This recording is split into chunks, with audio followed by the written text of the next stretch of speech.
हरिओम नमस्कार। आज आत्ता वाजलेत शार्प 9।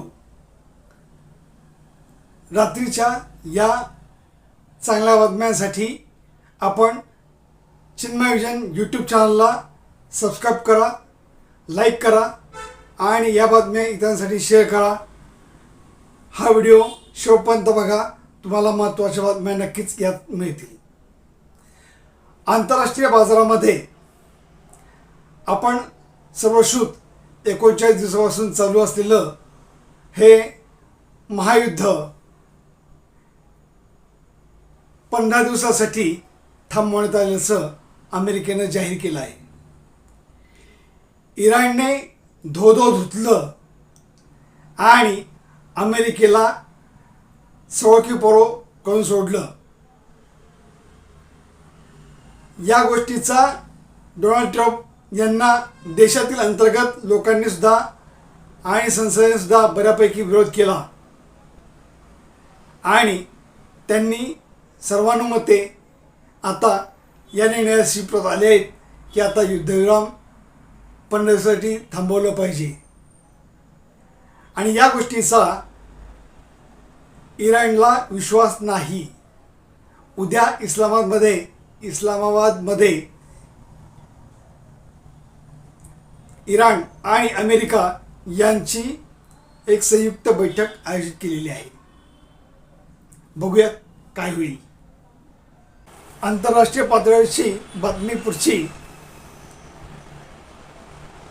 ग्रीन आशा नावाचं जहाज हे हर्मुझ मार्गे मुंबई बंदरापर्यंत पोहोचलंय सुरक्षित। 15,000 टन गॅस या जहाजातून भारतामध्ये हर्मुझ मार्गे मुंबईपर्यंत पोहोचलाय।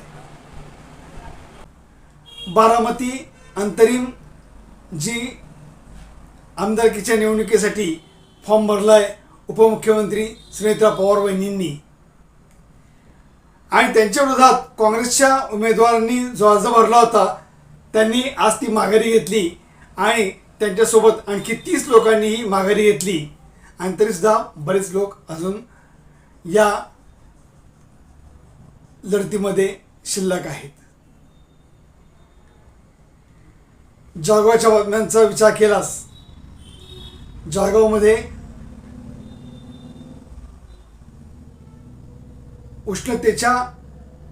उष्णतेमध्ये दुपारच्या उन्हाच्या तडाख्यामध्ये वाढ होत चाललेली आहे आणि अक्षय तृतीयेपासून हे तापमान अधिक वाढत्या प्रमाणात राहून यावर्षी एकंदरीत लक्षात येते की एकंदर हवामानाच्या अंदाजाप्रमाणे जळगाव शहरात बऱ्यापैकी उष्णता वाढण्याची शक्यता आहे। अशाच नवनवीन बातम्यांसाठी आपण चिन्मय विजन यूट्यूब चॅनलला लाईक करा, शेअर करा आणि या बातम्या त्यांना शेअर करा। हरिओम नमस्कार।